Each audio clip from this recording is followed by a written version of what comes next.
എന്തൊരു മനോഹരമായിട്ടുള്ള ഒരു സ്ഥലമാണ് അല്ലേ ഗുരുവായൂർ അല്ലേ? ശരിയല്ലേ? കണ്ടോ കിഴക്കേ നടക്കൽ മഞ്ജുളാനിന്നു ചാർത്തിച്ച മാല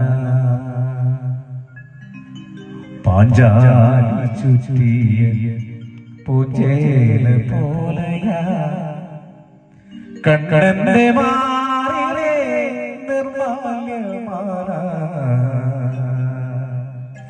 കണ്ടോ കിഴക്കേ നടക്കൽ മഞ്ജുളാനിന്നു ചാർത്തിച്ച മാല കണ്ടോ കിഴക്കേ നടക്കൽ മഞ്ജുളാനിന്നു ചാർത്തിച്ച മാല കണ്ടോ കിഴക്കേ നടക്കൽ മഞ്ജുളാനിന്നു ചാർത്തിച്ച മാല കണ്ടോ കിഴക്കേ നടക്കൽ മഞ്ജുളാനിന്നു ചാർത്തിച്ച മാല പാഞ്ചാലി ചുറ്റി